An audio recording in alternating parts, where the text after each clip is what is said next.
When platforms fail to police themselves, vigilantes inevitably step into the vacuum.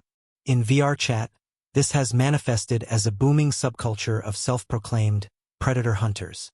Spearheaded by prominent community figures that soapbox themselves and a wave of like-minded creators, this movement is frequently advertised as an absolute necessity, a heroic defense force protecting minors where the developers won't. But if you pull back the curtain on these digital interrogations, a much darker reality emerges. VRchat predator hunting doesn't stop predators. In fact, it often does the exact opposite, creating an ecosystem of content creation that actively coddles predators who deserve zero leniency, all while completely failing to bring them to actual justice. To understand why this system is fundamentally broken, you have to look at what actually happens during these encounters. Real justice requires evidence gathering, law enforcement intervention, and legal accountability. VRchat predator hunting, however, requires content. Instead of turning evidence over to authorities immediately, hunters string these individuals along for hours-long interrogations inside virtual rooms. Shockingly, this dynamic often devolves into a bizarre form of coddling. Predators are given a platform to explain away their actions, offer tearful, performative apologies to a live audience, and minimize their behavior as just a mistake. By treating these severe, dangerous online behaviors as dramatic spectacles or interpersonal drama rather than serious criminal offenses, hunters inadvertently grant these individuals a path to social rehabilitation they do not deserve. Worse still, these vigilante groups frequently lack any professional training, resulting in botched investigations that compromise actual evidence. Because a digital avatar cannot make a legal arrest, the confrontation ends when the camera stops rolling. The predator is blocked, perhaps banned from a specific world, but they remain entirely free to create a new account, alter their voice, and fade back into the crowd of public instances. Promoting predator hunting as a community necessity creates a dangerous illusion of safety. It convinces users that the streets are being cleaned, when in reality, it has turned a critical safeguarding issue into an entertainment genre.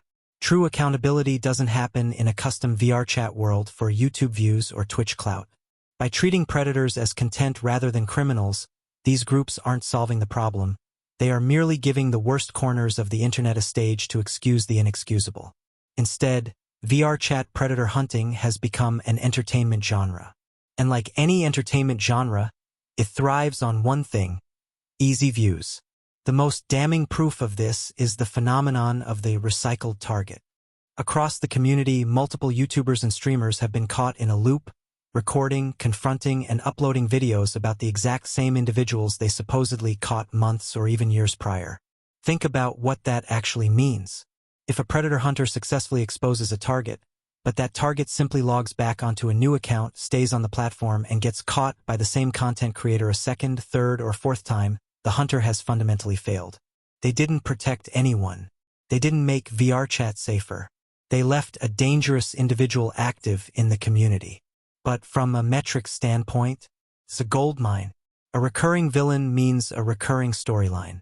It means a built-in audience that recognizes the name, a dramatic thumbnail with a familiar avatar, and another 20-minute video filled with repetitive interrogations, ad breaks, and performative outrage.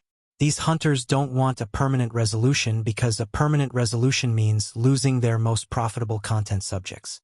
Officer Kiwi became the rare voice of reliability in a deeply fractured community because they didn't treat systemic abuse like a soap opera. When Kiwi intervened or investigated, it wasn't designed to give a bad actor a platform to explain away their behavior, cry on screen, or seek a path to social redemption. There were no hours-long, drawn-out debates meant to milk ad revenue. Kiwi understood a simple truth that the rest of the ecosystem ignores.